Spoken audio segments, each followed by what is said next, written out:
Mana bapak-bapak, ibu-ibu? Sah? Karena istri saya dulu nih yang masuk ke kamar, saya belakangan. Waktu saya masuk ke kamar, kaget bang. Karena istri saya lagi makanin melati itu. Lagi dia emilin gitu kan. Saya dimimpiin sama si Dayang ini. Jadi si Dayang ini muncul di mimpi saya bang. Yang saya kaget ini kecantikannya luar biasa bang. Pakaiannya ya model-model kerajaan seperti itu. Dengan selendang warna ada motif-motif hijaunya. Saya penasaran, saya nanya, kamu ini sebenarnya siapa? Kata saya gitu kan. Dia kan bilang, kamu mau tahu saya siapa? Iyalah, karena kamu diam di tubuh istri saya, kata saya itu.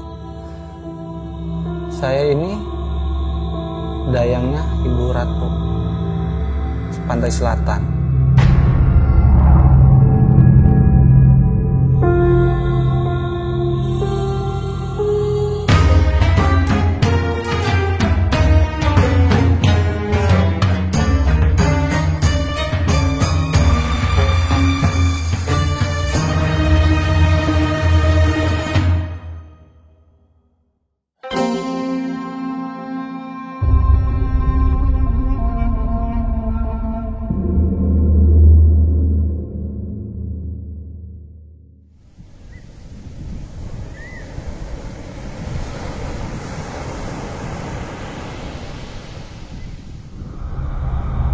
Kenapa di negara kita seringkali perempuan itu disimbolkan sebagai seorang penguasa ya? Bahkan di dunia gaib pun seperti itu. Kita sering mendengar ya, ada sosok Ratu Pantai Selatan yang serba kehijauan, punya pasukan, dan itu mempunyai kekuatan yang sangat luar biasa.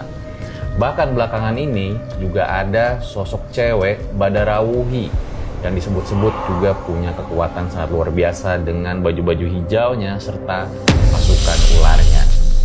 Hari ini gue kedatangan seorang narasumber yang katanya dia sempat menikah dengan Ratu Pantai Selatan.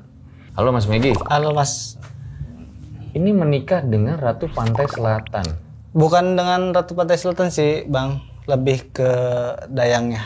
Dayangnya Ibu Ratu Pantai Selatan. Berapa lama?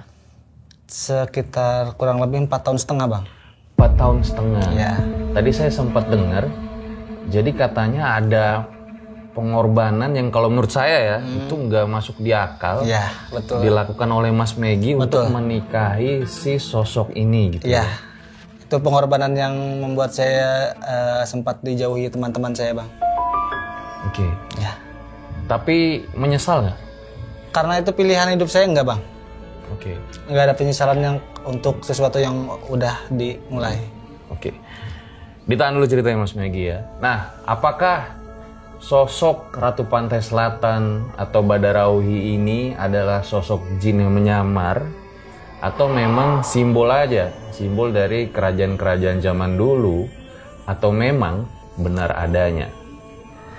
Hari ini bakal ada cerita-cerita seputar sosok ratu yang berpakaian hijau-hijau yang mempunyai kekuatan sangat luar biasa. Seperti apa episode pada kali ini? Langsung saja kita mulai. Berikut adalah ceritanya.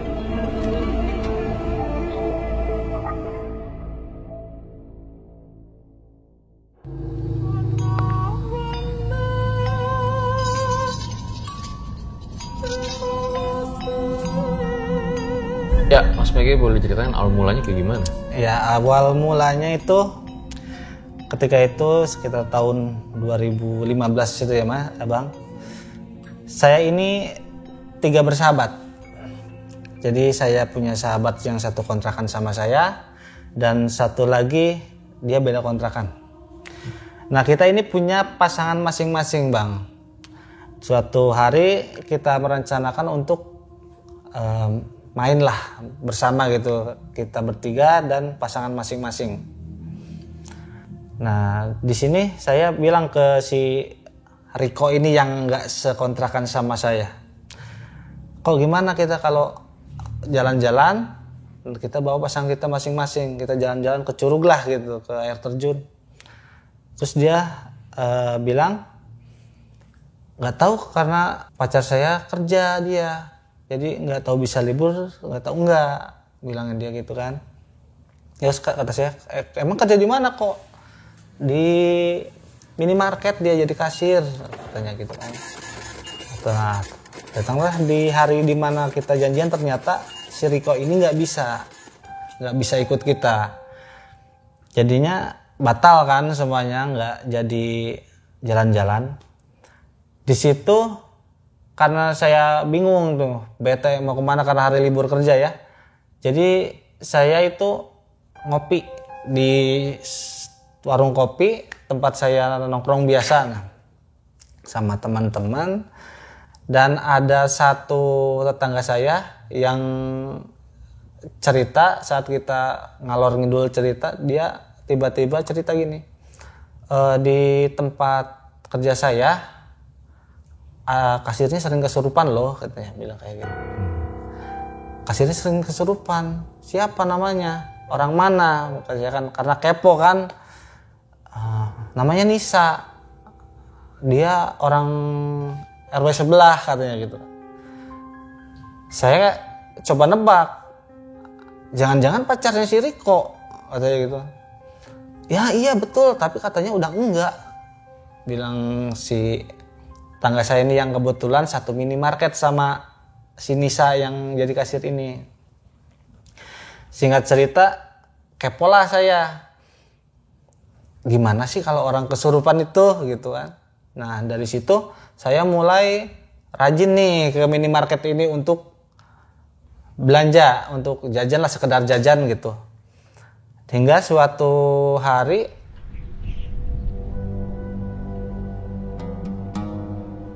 kebetulan si Nisa ini yang jadi kasirnya. Dia negor ke saya, ini Amegi ya, katanya gitu. Oh iya kok tahu, saya adik kelasnya kakak, bilangnya kayak gitu. Loh, oh adik kelas, iya. Oh iya kata saya. Ya terus kita bicara sebentar, nggak taunya malamnya si Nisa ini nge-add saya lewat Facebook bang. Ya, terus saya ya inbox, saya inbox, makasih ya udah nge-add saya gitu. Terus dari situlah kita mulai komunikasi kan, dari situ kita intens untuk komunikasi hingga akhirnya dia ini cerita kalau dia udah nggak lagi sama si Riko teman saya ini, dalam artian sudah putus lah hubungannya ya. Singkat cerita, suatu hari saya ini futsal dan ada perasaan aneh waktu saya futsal. Jadi di mana saya itu kalau biasanya kalau futsal itu walaupun main 1 jam atau 1 jam setengah nggak pernah diganti bang, selama saya merasa masih kuat.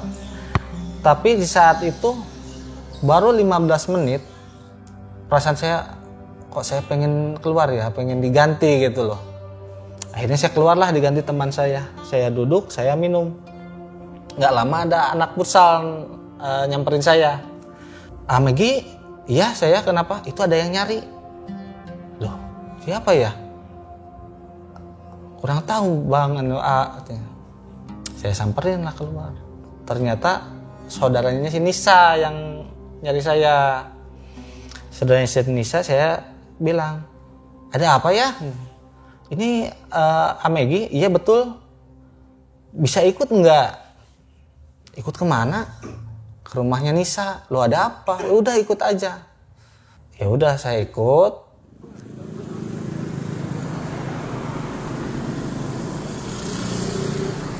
Dan tahu nggak bang, waktu saya sampai sana, sampai rumahnya si Nisa ini, ternyata si Nisa itu lagi dipegangin, tangannya 2, pegangin semua, kakinya dipegangin semua. Karena si Nisa lagi kesurupan. Dimana semua udah megangin, dan kebetulan di situ ada seorang paranormal yang lagi coba untuk ngobatin si Nisa ini. Begitu saya datang, paranormal itu bilang, ini bukan orangnya yang kamu panggil tadi. Oh iya ini.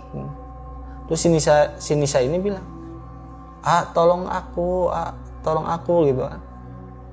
kenapa? Tolong aku. Saya coba buat berani, buat megang dia. Alhamdulillah sembuh, sadar dia sepenuhnya kan. Kesurupannya kayak gimana? Berontak apa biasa Ya, aja? berontak. Jadi makanya si Nisa ini dipegang karena dia emang berontak. Pergerakannya gitu. Ada kata-kata diucapin apa teriak-teriak doang? Untuk kata-kata setelah saya datang ke situ cuma minta tolong sambil nyebut nama saya. Cuma itu doang. Jadi untuk waktu sebelum saya datang ke situ saya kurang paham kata-katanya apa gitu. Tapi yang saya dengar cuma minta keluarganya untuk manggilin saya. Oke. Nah, setelah itu singkat cerita sembuhlah, dia udah sadar dan saya akhirnya pulang.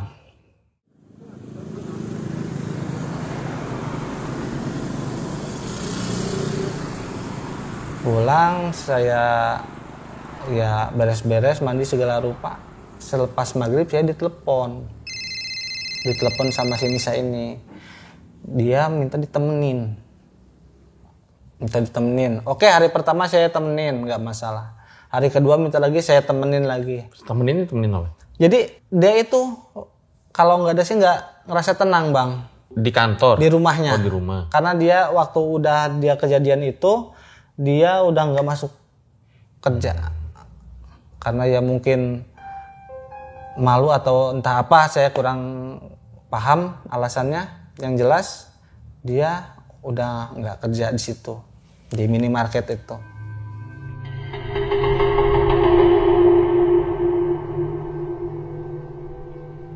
Nah, hari ketiga dia masih tetap minta untuk saya temenin di rumah nih, Bang.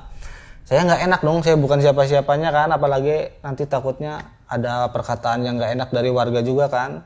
Karena saya setiap pulang itu pasti harus di atas jam 12 malam, Bang. Kalau si Nisa ini belum tidur, saya belum boleh pulang. Saya mau pulang jam 10, si Nisa ini nggak boleh gitu. Nanti dulu, jangan pulang dulu gitu. Nah, hari ketiga ini saya terpaksa dong harus izin ke orang tuanya kan, karena takutnya terjadi apa-apa gitu. Saya bilang, "Mah, ini si Nisa pengen ditemenin," katanya teh. "Tolong nanya aja mama ke Nisa." Gitu. Ternyata ya udah temenin aja nggak apa-apa. Yang penting si Nisa nyaman gitu, nggak hatinya itu nggak takut gitu karena kejadian yang udah kan.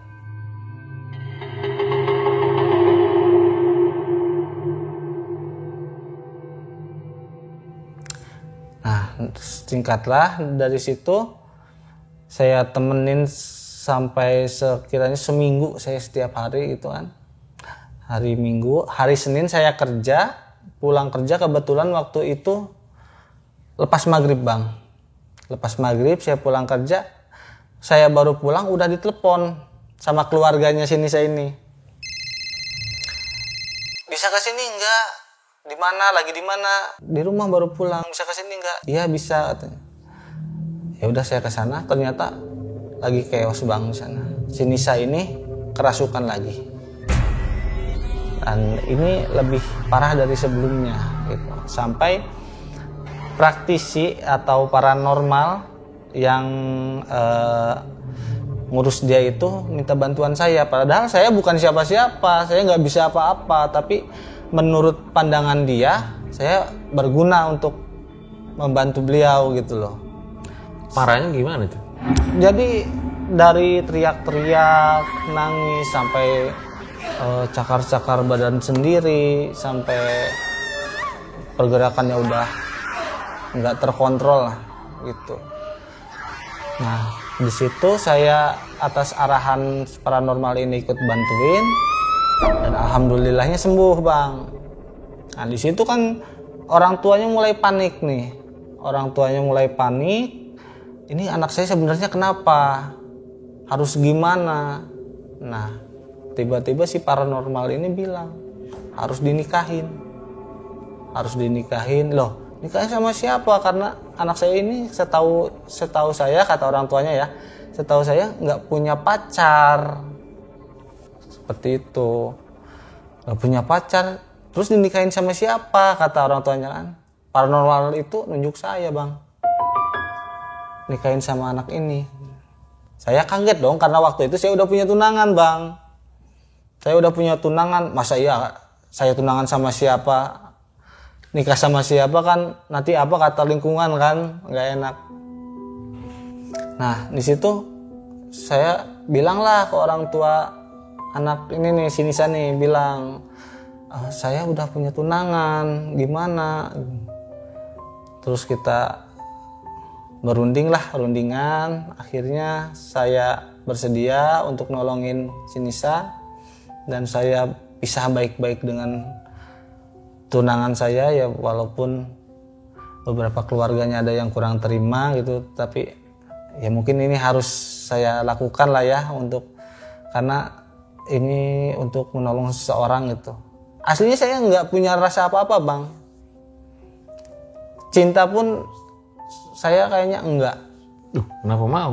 Karena saya emang sudah berjanji untuk nolong. Saya udah berjanji buat nolong si Nisa ini atas permintaan orang tuanya. Nah akhirnya kita saling kenal dulu nih, saling dekat, kita mengenali sifat, watak, segala macam.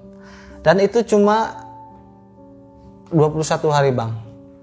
Kita langsung nikah. Akhirnya jadi nikah? Nikah 21 hari.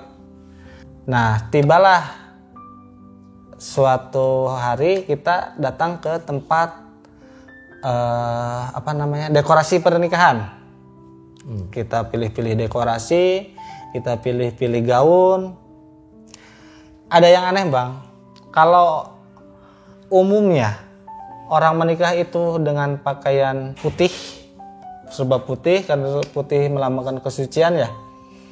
Di sini si Nisa ini lebih condong milih ke warna hijau. Begitu buka buku koleksi gaun, dia warna hijau, dia langsung tunjuk yang ini. Begitu. Saya kaget kan, loh ini nggak umum ini. Tapi saya di hati udah paham, ini bukan si Nisa gitu. Saya udah paham itu. Tapi mau nggak mau saya harus turutin. Dan satu lagi yang dia minta itu hiasan pengantin itu dia pengen melatih yang asli, Bang, nggak mau yang yang imitasi, nggak mau. Dia pengennya melatih asli. Nah sudahlah, itu udah beres kan, udah milih, dia udah pilih apa yang dia suka, kita pulang. Setelah itu berapa hari kemudian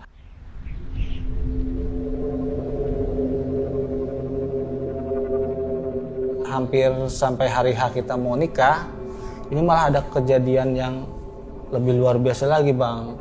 Yang biasanya si Nisa kan yang biasanya kesurupan nih, sekarang gantian ibunya, Bang.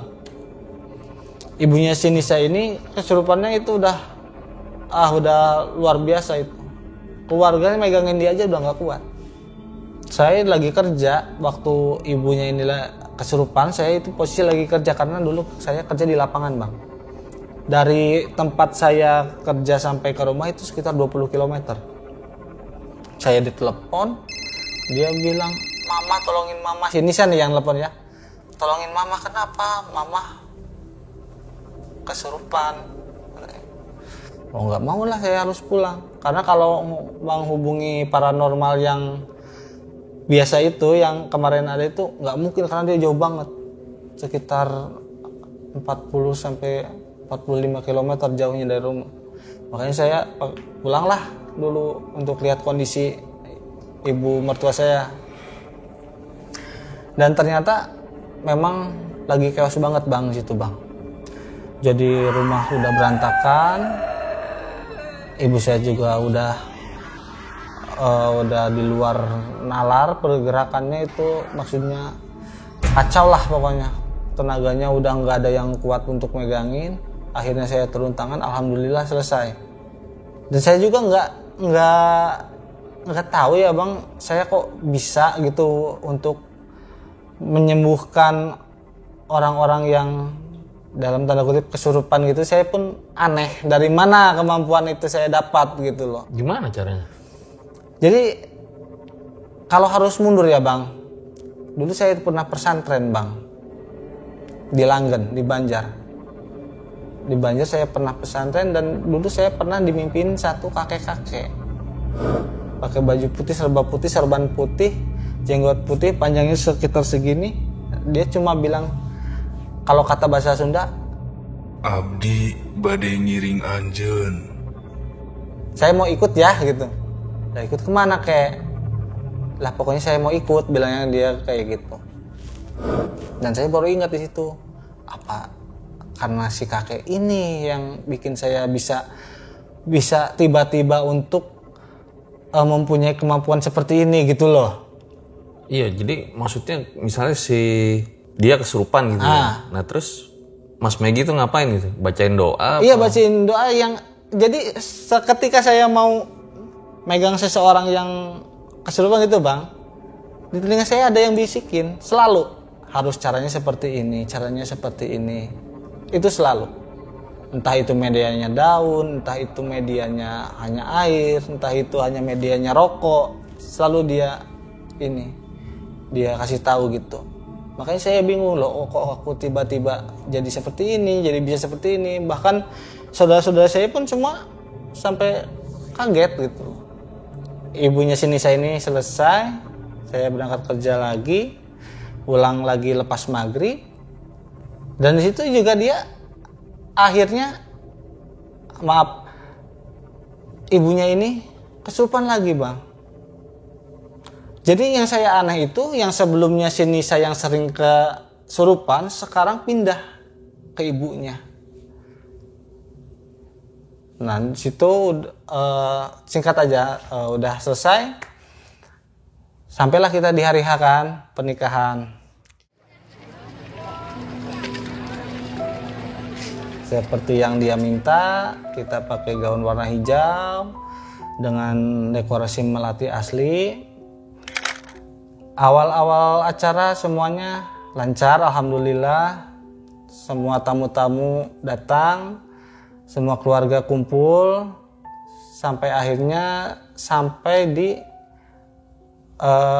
sesi ganti baju untuk pemotretan. Karena istri saya dulu nih yang masuk ke kamar, saya belakangan. Waktu saya masuk ke kamar, kaget bang. Karena istri saya lagi makanin melati itu. Lagi dia emilin gitu kan. Saya lihat mungkin udah habis antara 7 sampai 8 butir bang. Karena kan itu melatinya masih kuncup kan ya, yang untuk dekorasi pengantin itu. Terus saya duduk di pinggirnya. Kenapa dimakanin, kata saya gitu kan. Dia cuma bilang terima kasih ya, cuma bilang gitu aja bang. Dan saya bilang oh ya udah, sama-sama. Saya paham berarti ini bukan istri saya, ini si Dayang itu. Di situ saya belum tahu kalau yang masuk ke tubuh istri saya itu Dayang, anak buahnya Ibu Ratu itu saya belum tahu. Saya tahunya setelah menikah bang. Setelah menikah, kita nggak serumah sama mertua, kita pindah rumah.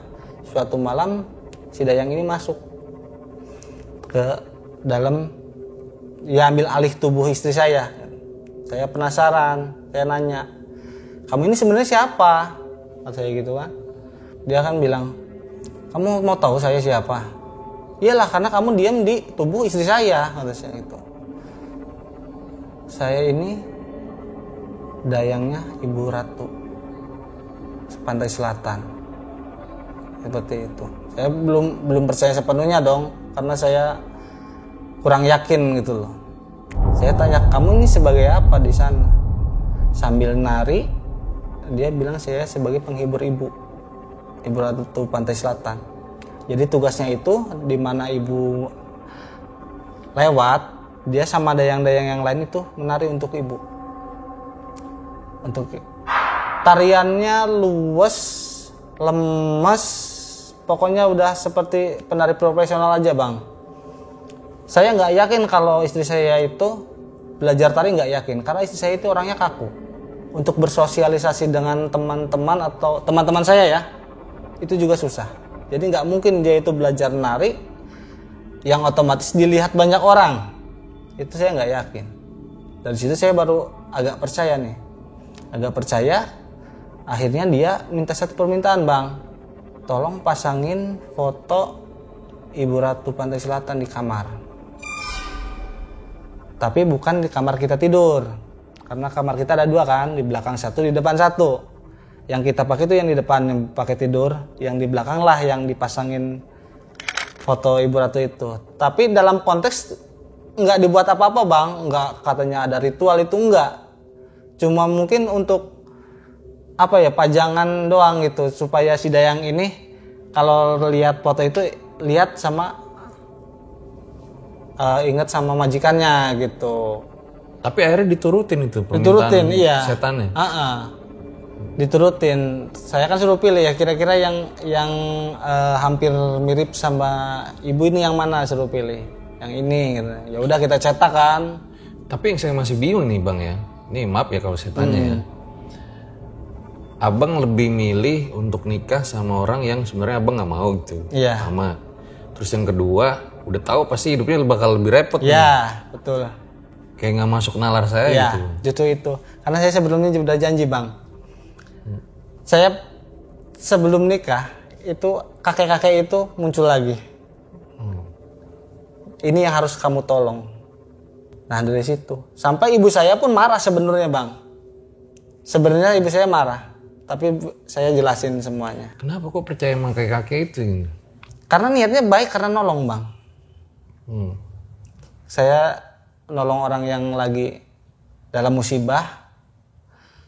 Dan ya kenapa enggak? Walaupun saya harus dari nol lagi belajar untuk menyesuaikan diri sama hati saya, itu enggak masalah. Yang penting saya amanah yang dari kakek ini entah siapa, tapi ternyata itu leluhur saya ternyata. Oke. Nah mungkin kalau dari keluarga ceweknya kan, si Nisa kan mungkin karena kayaknya si cewek ini nyaman nih sama abang gitu, udah nikah aja gitu, masih masuk akal lah gitu. Iya.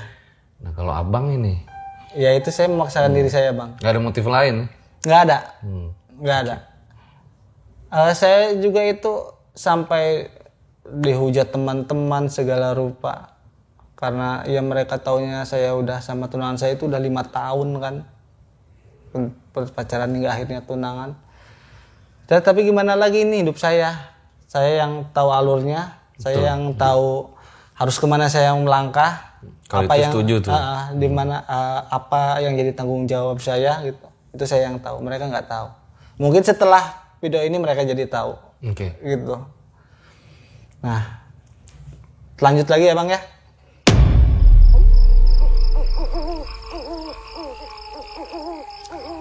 Besok malamnya dia itu datang lagi. Masuk lagi ke badan istri saya. Di sini saya nanya lagi sesuatu. Karena saya penasaran kan. Kok kamu bisa ikut sama istri saya? Dan dia menjelaskan, Bang, si Dayang ini menjelaskan bahwa suatu hari katanya istri saya ini pernah main ke Batu Hiu, Pangandaran, tapi bukan sama saya. Saya udah paham di situ, berarti sama si Riko nih yang tadi. Di situ si Dayang ini lihat si Nisa. Dia bilang izin ke Ibu Ratu, Ibu, saya suka anak itu, boleh nggak saya ikut sama dia? Dan katanya dia diizinkan untuk ikut sama istri saya gitu. Makanya dari situlah saya tahu kan, awal mulanya istri saya ini bisa diikutin sama Dayangnya Ibu Ratu. Nah di situ saya tambah kepo lagi, Bang. Saya tuh padahal di hati loh ngomongnya. Saya ngomong di hati, gimana sih bentuknya? Gimana sih rupanya? Gitu kan. Ya penasaran wajar dong, karena seberapa cantik sih Dayangnya Ibu Ratu ini gitu. Dan anehnya, Bang, bener, Bang, saya dimimpiin sama si Dayang ini. Jadi si Dayang ini muncul di mimpi saya, Bang. Yang saya kaget ini kecantikannya luar biasa bang. Kecantikannya luar biasa. Pakaiannya ya model-model kerajaan seperti itu. Dengan selendang warna silver gelap. Terus perhiasan-perhiasan emas. Ada motif-motif hijaunya. Memakai mahkota kecil. Dan kemben serta kebaya. Saya belum pernah lihat wanita yang secantik itu bang. Tapi itu efeknya berat bagi saya bang. Efeknya luar biasa buat saya. Karena setelah malamnya saya dimimpiin sama si Dayang ini, besoknya saya lihat perempuan pengen muntah bang. Setiap saya melihat perempuan pengen muntah, kecuali istri saya. Itu efeknya. Kenapa jijik atau gimana?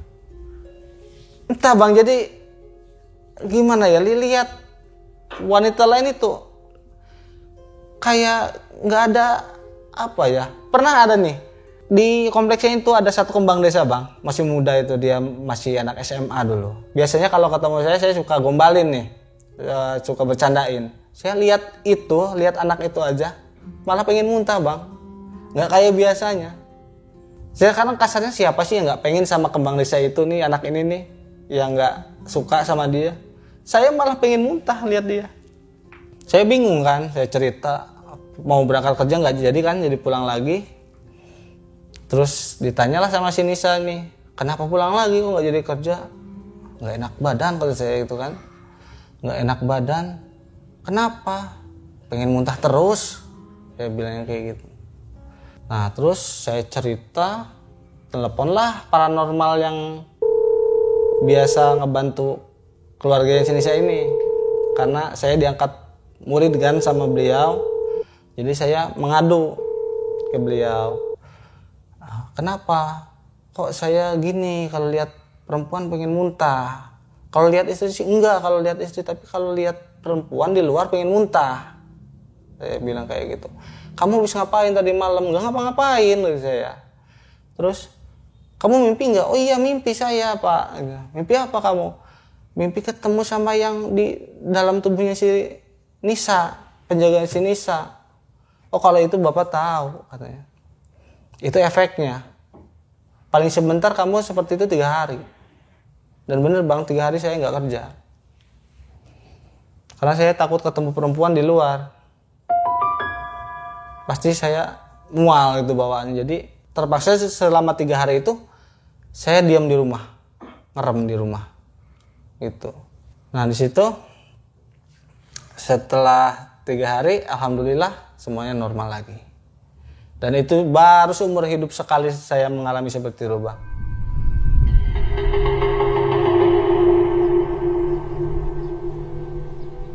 Singkat cerita lagi, semuanya sudah terjawab. Mulai dari kapan Dayang itu ikut, terus rupanya seperti apa mulai terjawab.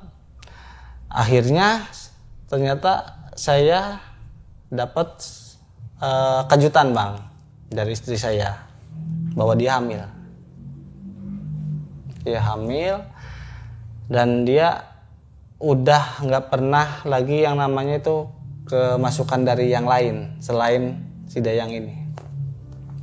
Dan yang saya takut itu waktu kisaran umur 3 bulan 4 bulan kehamilan dia mulai lagi bang kemasukan dari luar. Karena si Dayang ini lagi nggak ada di situ. Lagi nggak sama dia gitu. Jadi saya yang takut itu karena gerakan dia udah nggak wajar bang. Jadi berontaknya itu udah nggak wajar. Saya takutnya janin yang ada di dalam perutnya itu kenapa-napa. Yang takutnya itu. Dan alhamdulillah ternyata setelah dikontrol, diperiksa, alhamdulillah nggak ada apa-apa dan sehat janinnya alhamdulillah. Sampai akhirnya lahir.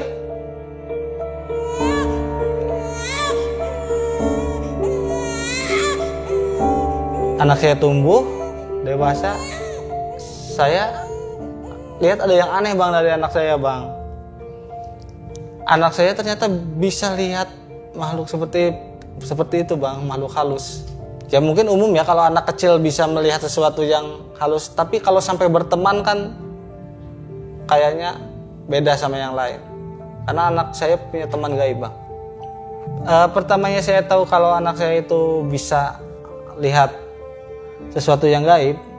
Kalau daerah saya kan masih kampung, Bang, masih banyak pepohonan, masih rimbun gitu ya. Kalau malam-malam kita jalan-jalan mau ke depan mau lihat apa aja, anak saya selalu bilang, ayah ada teteh, ayah ada AA, ayah ada hantu. Saya bilang seperti itu. Saya pikir itu cuma anak kecil lah ngada-ngada kan. Sampai akhirnya saya percaya waktu dia di rumah. Saya lagi kerja di rumah, terus dia nyamperin saya, ayah pinjam HP. Dia bilang kayak gitu. Buat apa? AA mau melihat YouTube sama Mamas. Mamas siapa? Mamas siapa? Itu ada Mamas. Saya paling nggak lihat. Mamas? Iya. Sama Mamas dia bilang. Dia ambil HP, dia lari ke kamar yang ada foto Ibu Ratu sambil manggil-manggil di pintu itu, Mas sini, Mama sini, Mama sini. Setelah mungkin dia udah bareng kan, dia lihat YouTube sama ya mungkin sama si Mamas ini.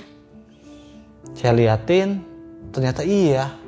Maksudnya iya tuh dia kayak lagi sama temennya gitu loh. Ya udahlah mungkin nggak berbahaya, saya lanjut kerja kan. Nggak lama anak saya keluar ngasihin HP. Ayah udah kan? Udah, iya Mamasnya udah pulang. Bilang kayak gitu. Jadi dari sini mungkin ini karena efek istri saya waktu hamil sering kesurupan, belum lagi dari efek si Dayang ini yang sama-sama dari alam gaib, jadi bisa membuka mata anak saya gitu. Sampai punya teman gaib itu menurut saya aneh gitu.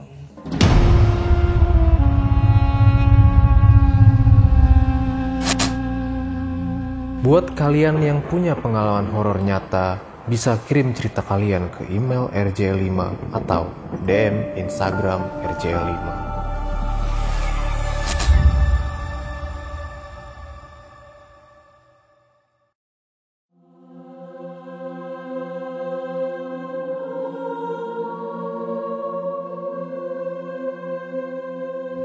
Nah setelah keanehan sama anak saya bang, ini ada yang aneh lagi bang, tapi sama istri saya. Jadi setiap istri saya dengar suara gamelan, itu dia refleks untuk menari bang. Menari kayak apa itu, jaipong, model jaipong gitu. Pernah satu kejadian saat saya mengajak istri saya untuk kondangan bang.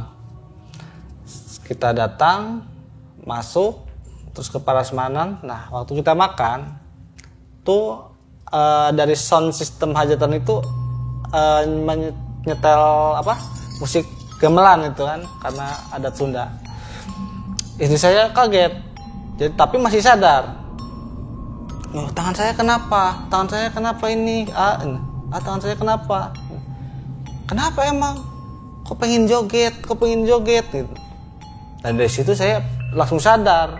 Waktu saya keinget karena tugasnya si Dayang ini untuk menghibur ibu sambil menari, saya sadar, wah jangan-jangan ini efek dari si Dayangnya nih. Saya langsung tarik istri saya.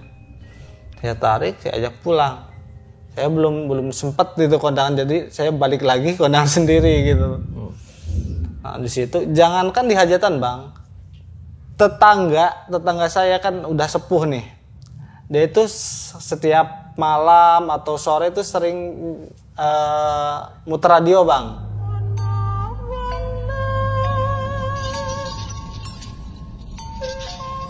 Muter radio, musik-musik Jawa. Otomatis ada gamelan, ada segala rupa kan. Istri saya joget di rumah bang, menari dia di rumah. Dan saya biarin, yang penting nggak kelihatan orang gitu, biar dia senang. Ya mungkin itu kesukaan si Dayang ini gitu, makanya saya nggak jadi masalah lah kalau asal di rumah gitu nggak ada orang, saya yang tahu ya nggak masalah gitu. Begitu bang. Berapa lama itu kayak gitu? selama masih ada musik bang. Tapi gamelan doang? Gamelan. Ya musik tradisional Jawa, musik tradisional Sunda, dia selalu seperti itu. Dan itu bukan hanya terjadi sekali dua kali, hampir sering setiap dia mendengar itu. Itulah yang mungkin yang bikin repot. Akhirnya apa gitu? Maksudnya kan udah tahu istri sakit gitu ya, ngelakuin apa gitu? Ya kita ikhtiar aja bang, dengan ilmu-ilmu yang ya mungkin amalan-amalan yang diajarkan guru saya kepada saya coba untuk menekuni lah. Kalau kata orang sakit itu berobat jalan lah, berobat jalan setiap hari kita berserah diri aja lah, kita pasrah. Alhamdulillah sampai sekarang enggak bang, nggak ada lagi sampai kemasukan dari yang lain-lain gitu, bahkan dayang pun kayaknya enggak, karena udah alhamdulillah udah menyatu dia sekarang. Menyatu maksudnya gimana? Jadi kalau dulu kan dia masih didampingi bang, jadi dia itu di luar nggak di dalam. Kalau sekarang dia udah jadi satu. Duh, kok malah alhamdulillah? Iyalah, jadi bisa ngontrol istri saya. Jadi bisa ngontrol gerakannya bisa dia lawan. Jadi mau nggak mau yang ikut itu harus ngikutin istri saya gitu. Soalnya kalau dari yang saya tahu, kalau misalnya kayak ketempelan gitu, pasti ada jeng nggak nyamannya gitu. Kalau ketempelan itu sama hodam itu beda kalau kata saya bang. Ketempelan itu kalau ini hodam. Masuknya hodam. Udah terhitung hodam karena dia mendampingi langsung dari dalam. Udah termasuk hodam. Kalau ketempelan kan mungkin kalau bahasa kampung itu kesambet mungkin ya, ketempelan itu. Enggak. Kalau sekarang alhamdulillah udah enggak. Awalnya padahal diikutin pas lagi main ke sana. Iya. Ya mungkin entah karena apa, entah mungkin udah cocok, udah nyaman, dan akhirnya ya mungkin dia ada perjanjian atau apa, saya nggak tahu. Dia jadi di dalam tubuh istri saya diamnya, nggak lagi di luar. Yang tadinya di luar untuk mendampingi, sekarang udah menyatu dalam. Oke, sekarang menyatu. Tapi nanti nggak apa-apa ya, soalnya pasti nanti bakal banyak yang beda pandangan nih. Ya, gitu. Ya nggak apa-apa. Ya, kalau itu nggak masalah. Pasti ada juga bilang kok manusia punya kodam ngapain gitu. Misalnya. Pasti nanti ada yang kayak gitu-gitu. Ya, nggak apa-apa. Tapi berarti sekarang udah nggak pernah kesurupan? Setahu saya udah nggak pernah, kecuali ibunya. Kecuali ibunya karena ibunya bukan tanggung jawab saya nggak ikut campur. Gitu. Kalau untuk istri saya alhamdulillah udah selesai. Dan selesai juga hubungan kita. Kenapa memang mas? Ya ada sesuatu yang nggak bisa kita ceritain karena menyangkut keluarga. Akhirnya pisah? Ya. Karena masalah ini? Lebih ke masalah pendapat bang. Pendapat tuh gimana? Jadi yang saya pengen itu kita berserah diri aja lah sama yang maha kuasa gitu kan. Nggak usah lah kita berobat ke sana ke sini habis segala gitu kan. Karena kalau di total itu habis udah seharga mobil baru bang untuk berobat dan tidak ada hasil. Dari situ loh kita beda pandangan, akhirnya ya berkelanjutan. Ada sesuatu yang nggak bisa kita. Yang jelas bukan karena orang ketiga. Yang jelas karena bukan karena ada pengganggu dari luar, enggak. Akhirnya pisah. Akhirnya pisah. Ya memang dari awal udah nggak masuk bukannya? Apanya? Dalam memilih itu ya? Ya.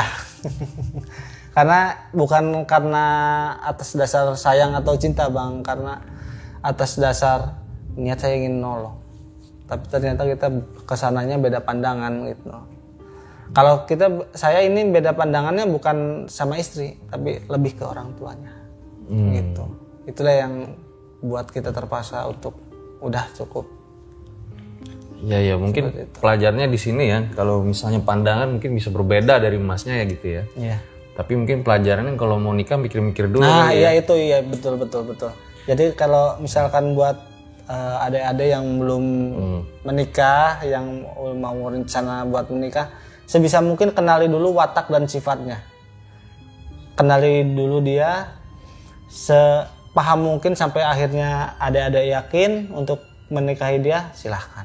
Seperti itu mungkin Bang. Oke, nah ini ngomong-ngomong tentang tadi ya, sosok yang dibilang kuat gitu ya, rata-rata berperawakan sebagai cewek terus pakai hijau-hijau gitu ya. Nah kemarin tuh juga ada cerita viral, tapi ini tentang sosok Badarawuhi. Jadi kemarin itu di Twitter sempat rame, cewek namanya Tia ngalamin kejadian ini. Jadi si Tia tuh kayak biasa ya, dia pulang ke rumah dari kantor gitu ya. Nah ketika dia pulang itu, jadi dia tinggal di satu desa, nah di desa itu ada satu kuburan gitu. Nah ketika dia malam-malam lewat kuburan itu, dia jatuh karena diserempet lah sama ojol gitu. Nah ojolnya nggak tanggung jawab, di situ sengklek lah kakinya tuh. Nah si Tia itu terus jalan, nah akhirnya dia ketemu sama satu cewek. Nah cewek itu kayak pakai baju hijau tapi ada merah-merahnya gitu. Dia nggak tahu nih cewek itu siapa gitu. Nah cewek itu intinya pengen nolongin dia lah si Tia itu kan. Kenapa tadi habis keserempet ya Mbak gitu. Udah saya bantuin yuk, naik mobil saya aja gitu. Nah akhirnya oh ya udah Mbak boleh deh gitu. Nah akhirnya mereka ngobrol-ngobrol jalan. Nah si Tia itu nyium kok cewek ini wangi banget gitu loh. Pakai parfum apa nih ya? Akhirnya dia tanya dong, Mbak kok wangi banget ya gitu. Kenapa kamu mau wangi kayak saya? Dia bilang kayak gitu kan. Tapi tatapan matanya itu tajam gitu loh. Loh, serem juga nih orang gitu kan. Nah akhirnya tetap dia jalan berdua. Sampai akhirnya si Tia ini di satu tempat disuruh tunggu. Kamu tunggu sini dulu ya. Saya mau ambil mobil saya nih gitu. Ya udah, oke. Ditunggu di sini. Kok nih orang nggak datang gitu loh. Tapi di situ dia baru sadar kalau ternyata tempat dia tunggu itu adalah kuburan. Kuburan yang luas banget gitu loh. Nah pas di saat dia sadar itu, si cewek tadi tuh muncul. Tapi sekarang bawa ular. Nah ketika dia bawa ular itu, si cewek ini nawarin, kamu mau minum darah ular nggak kayak saya gitu. Di situ dia ketakutan, akhirnya si cewek tadi tuh minum darah ulernya. Nah, si Tia akhirnya pingsan di sana. Nah, pas dia bangun, tahu-tahu udah dikerumunin lah sama bapak-bapak, ibu-ibu. Jadi dia tuh tertidur di kuburan gitu loh. Nah, ternyata sosoknya itu katanya mirip banget sama Badarawuhi. Itu yang jadi misteri ya. Jadi sebenarnya dia ini kenapa ya ditemuinnya di kuburan gitu loh. Kenapa dia cuman apakah itu mimpi gitu ya, atau jangan-jangan emang dia ketemu sama si sosok Badarawuhinya, karena kita tahu ya Badarawuhi itu nyata apa enggak gitu. Nah itu yang jadi misteri sih. Nah jadi belakangan itu Badarawuhi lagi banyak banget diperbincangin ya tentang urban legendnya. Orang pada nyari-nyari tuh sebenarnya desa mana sih yang ada Badarawuhinya. Bahkan ada yang menyebutkan tuh mitos kalau kita melihat Badarawuhi lagi menari di satu tempat bersama dengan pasukannya, maka akan ada yang meninggal di sekitar lokasi itu. Tapi balik lagi, ini mitos. Nah ngomong-ngomong soal Badarawuhi, kemarin tuh gue habis nonton film gala premiernya Badarawuhi di Desa Penari. Jadi seakan-akan itu ngejawab penasaran kita, sebenarnya Badarawuhi itu siapa sih? Itu kejawab udah tuh semuanya di film ini. Makanya kalau lo kemarin ngikutin film Kakek Desa Penari, kayaknya lo harus nonton film ini ya. Karena di film ini juga dijelasin tentang masa kelam dari si Badarawuhi ini. Terus juga ketika lo lihat si Badarawuhinya nari-nari, kayaknya tuh pengen nari aja bawaannya gitu.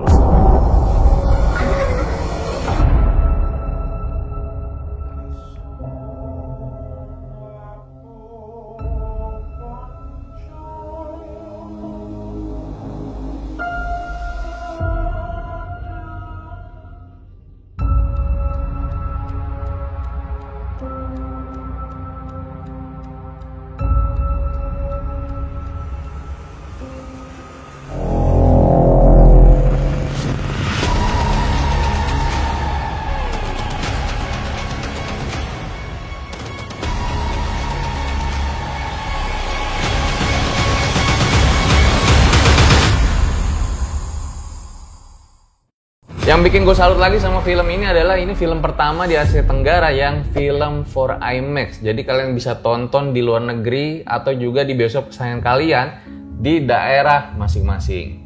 Mas, makasih ya. Sama-sama Bang. Udah datang dan bercerita nih, ternyata Juventini nih. Dia Juventini. Tawan lah umurnya ya. Ambil baiknya, buang buruknya dari cerita kali ini. Gue Fajar Ditya, RJ5 undur diri. Ciao.